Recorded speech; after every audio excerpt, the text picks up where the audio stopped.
Well, welcome to week 3 in our 4-part series of the 4 agreements based on the book of the same name. Don Miguel Ruiz is the author. Many of you have this book, yes? And some of you have even come up to tell me that you got it signed by him when he was here like 15, 20 years ago. Yes? All right, that's awesome. I love that. So we're week 3, and he says that by putting these into practice, you'll find more inner peace and personal freedom. Have you been finding that yet? Because we're in week 3 now, everybody. Oh, I've got some so-sos. Some people are, okay. They're challenging, aren't they? I think that first one, be impeccable with your word, I think that one challenged me the most. This week might also be right up there with challenging me. So here are the 4 agreements that we're exploring and practicing over these last weeks here. So the first agreement, be impeccable with your word. Primarily that means be impeccable with the word towards yourself. How are you speaking about yourself? How are you thinking about yourself? Because that's also going to affect how you're thinking and speaking about other people. That's your thoughts. That's your texting. That's your social media. That's all the words. Be impeccable with all the words. And then last week we had the second agreement, don't take anything personally, because when we take things personally, what we're doing is we're forgetting that any comment that's made by another person, it's based on what's going on with them. It's based on their upbringing. It's based on their belief system. It's based on their internal state of being at that moment in time. And so it's an invitation to us as well that if we do get stirred up by something, a reaction to it, feel a little sting, then that's an invitation to us for our own healing. And I'll add there our own forgiveness work too, towards that person and or ourself. Tonight we're talking about the third agreement, don't make assumptions, and then next week we wrap it up with always do your best. And then I mentioned before there was a 5th agreement that was added later, and that really says to remain open and respectful to other people's ideas and perspectives. To keep your heart open when you're hearing other people's opinions. And this book has the foundation of this work, the philosophy that we really are working off of is this definition, or actually, I'm sorry, they've got the definition up there for me next, but the foundation of the work is that we're manifestations of God, which is pure love and pure light. Therefore, we are pure love and pure light. That's the foundation we're working with. We're manifestations of God, which is pure love and pure light. Therefore, we are pure love and pure light. And so that's what the truth, the spiritual truth we're taking into this third agreement, don't make assumptions tonight. So here's the definition. I wanted to make sure that we were all on the same page. So here's the definition of assumption on your screen. An assumption is a thing that is accepted as true or as certain to happen without proof. It's another way of saying it's the stories we tell ourselves before we have all the information. And we do it all the time. There's a lot of little ways that we make assumptions. As I've really zeroed in on this, focused on this the last few days, I've noticed how many assumptions I've made during the day. Even up to today, when I had to yell out loud, "Don't make assumptions." Speaking about it tonight. Don't do it. And it's like that, don't take anything personally. We tend to take things personally often, but also we make assumptions often. And it's usually after the fact that we've made them. And it's the stories, again, these stories we make up in our minds, the movies we start playing in our minds, and then we run with it. And it just makes us miserable. In both cases, it makes us miserable. So who has been or is married or in a long-term relationship? Okay, so you all know what making assumptions is all about, right? I always love it when you go to the restaurant. Everyone will stay anonymous on this story, but you go to a restaurant and the wife says, "Oh, I'll take a salad. Can you order me a salad? I'm going to go to the restroom." The husband, when the waiter comes, orders the salad. She comes back, the salad comes, and she says, "That's not the salad dressing I wanted." And he says, "Well, that's the salad dressing you always get." "Well, that's not what I wanted now." They've both made assumptions, right? She made assumptions he knew. He made assumptions she he knew what she wanted, so there was assumptions on both sides. Same thing with our friends. We do the same thing with our friends. We may assume that their silence or distance means that they're angry with us, or they're not interested in being our friend anymore, or we assume that because we're friends, we have the same preferences or the same opinions about things. We also tend to assume that our partners, friends, even coworkers, they just know how we're thinking, what we want, how we're feeling. And we also assume that we know how they think and feel and what they want. And I can tell you, after being together with my husband 31 years, married 28 years, we've had our own lessons in making assumptions, and mostly I've realized that he is not, in fact, a mind reader.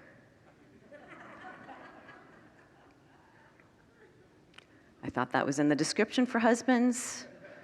Apparently it's not. Actor Henry Winkler, does everyone remember the Fonz? Okay, well, the Fonz has some really great wisdom here, everybody. The Fonz said, assumptions are the termites of relationships. That's a good one. Assumptions are the termites of relationships. Again, the really interesting part is when we make an assumption and we turn it into truth, either out loud or in our heads, or both, and then we retell it as if it's truth. And really, that's another word for gossip. Right? Gossip is based on the story that you've told yourself about the person and situation, and then you keep telling it again as it's true, as if it's true. And it's from these assumptions, these stories that we make up, that misunderstandings occur, and we take it personally.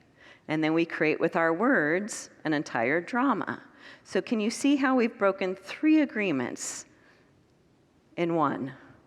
Right? We form an assumption, we take it personally, and then we use our words to create drama about it.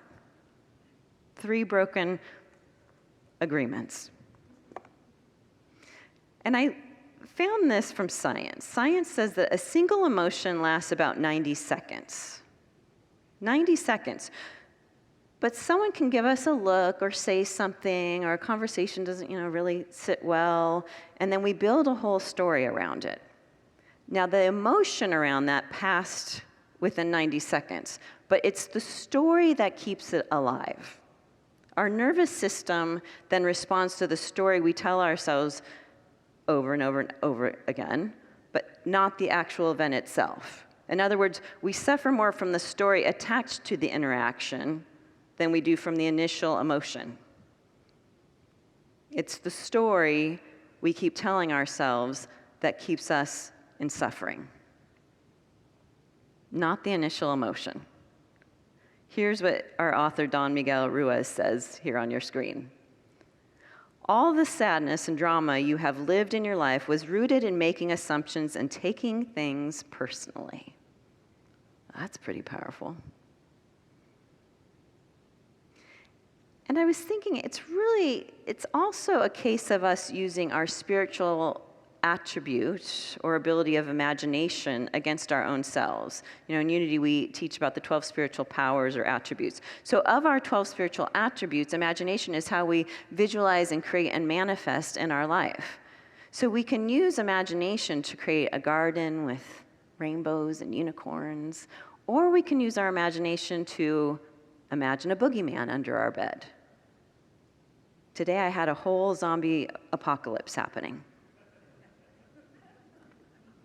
And me and my neighbors are being totally prepared, by the way. How are we going to use our imagination? Because we can cause our joy or we can cause our suffering. Eckhart Tolle, the famous author of Power of Now, he just recently posted this. He said, "Life isn't as serious as my mind makes it out to be."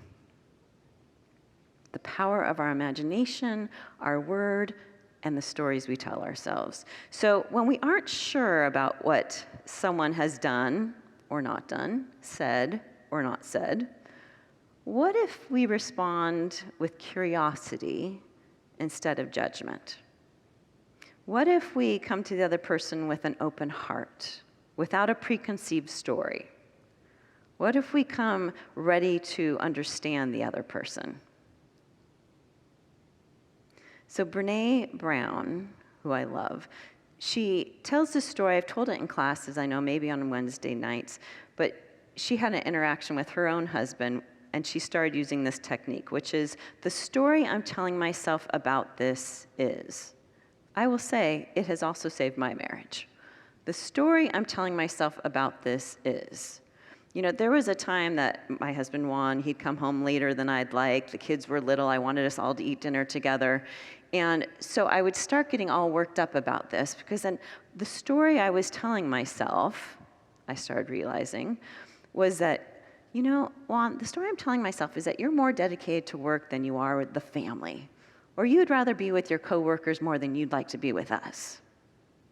That's the story I'm telling myself. Now, once you say it out loud, it kind of seems silly. But also, it gives him the chance to respond without feeling attacked. And it turns out when someone doesn't feel attacked, you're more likely to get an open-hearted response in return. I had a chance to express my feelings calmly, clearly, and it also allowed me to learn more about my anxious attachment style, right? I started learning about different attachment styles. We all have different attachment styles, and I started realizing a pattern. Well, the story I'm telling myself here is, wait a minute, this is all about me having an anxious attachment style. Let me heal that. See, we use it as the invitation to healing. And there's something there too, and that's safety. And we touched upon it last week as well. We want to feel emotionally safe. And the reasons that we make up assumptions, the reason we start telling stories is to justify and explain, understand everything, because our mind wants answers. So if we don't have the answer, then our mind starts telling stories in order to get the answers. And here's what Ruiz writes. He says, "It is not important if the answer is correct. Just the answer itself makes us safe. This is why we make assumptions. It's not even that our answer has to be correct. It's just that we have an answer, and now our mind feels like it can relax. That's why we make the assumptions." And he later adds, "When we believe something, we assume we are right about it to the point that we will destroy relationships in order to defend our position."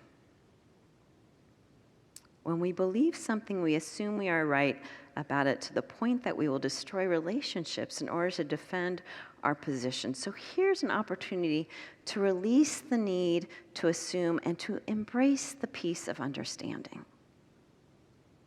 I just read a daily Buddhist post that said, "Peace isn't something you create, it's what's left when you let go." Peace isn't something you create, it's what's left when you let go. Let go of the story, let go of the assumption. And he also writes quite a bit about how we make assumptions when it comes to our relationships, whether it's friendships or romantic relationships. But we make assumptions about what we need to be, how we need to show up in order to be liked. So we change ourselves in a relationship or in a friendship in order to be liked. So letting go includes what we assume are the assumptions that other people are having about us. Because often we feel like we have to, act a certain way, dress a certain way, look a certain way, have a certain job, have a certain degree. And a lot of times it can sound like, well, people will only like me if, or they'll like me if I fill in the blank. And it really just makes us shrink ourselves. It makes us betray ourselves. Ultimately, Ruiz says, real love is accepting other people the way they are without trying to change them. If we try to change them, this means we don't really like them. And so I would say the same is true in reverse. If someone feels they have to change you, then they don't really love you just the way you are. So it's a call to being true to yourself, which means honoring yourself and having healthy boundaries. And so this agreement is also about returning to and honoring who you really are, which is a unique expression of the intelligent, magical, mystical universe, that manifestation of God, pure love, pure light.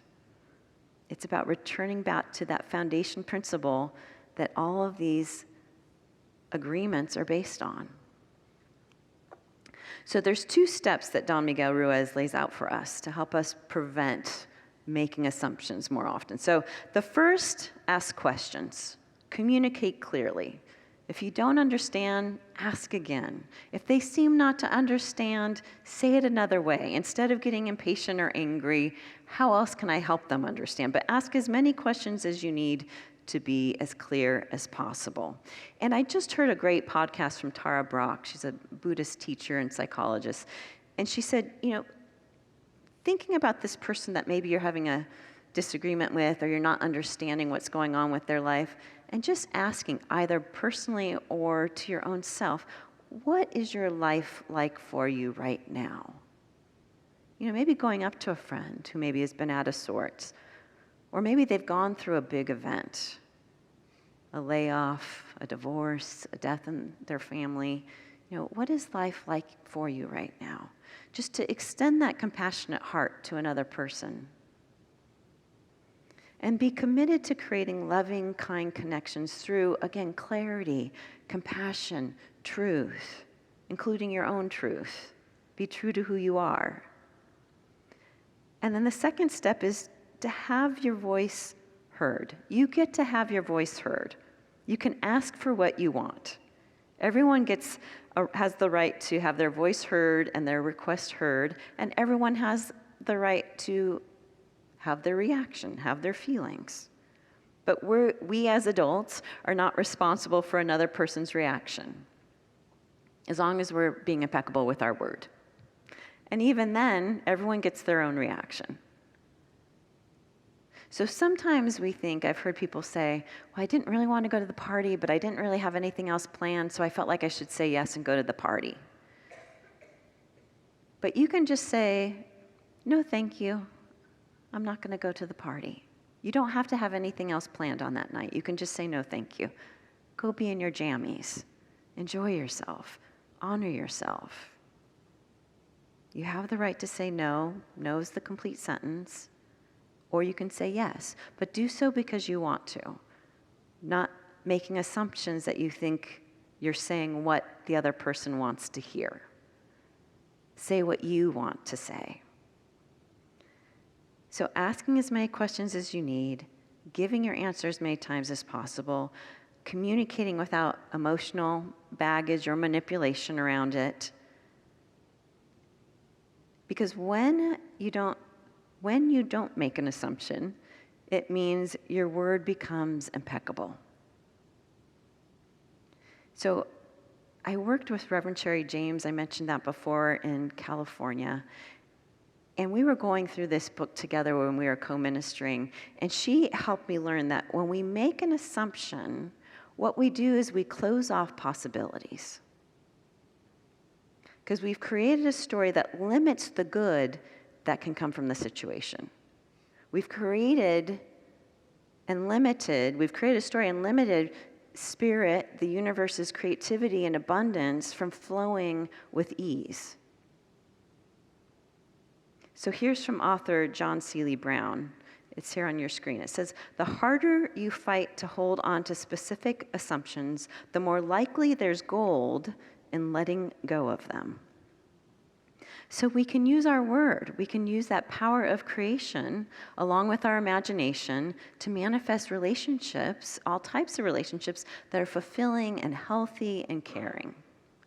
But we're going to stop creating a story in our head before we have all the facts or all the information, and instead use our word and our thoughts for good. Don't take anything personally in order to not jump to making an assumption. And again, we're making up these stories and assumptions to try to keep ourselves safe. So what do we do to keep ourselves safe and emotionally regulated? Clear communication, honest communication. Interrupt the rumination.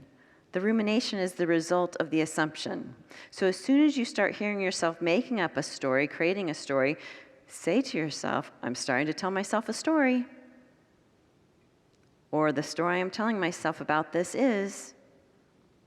Take a moment to pause, to breathe, to come back into your body. Movement, whether that's walking or dancing in your house or shaking or whatever you got to do, but it changes the energy. It stops the storytelling.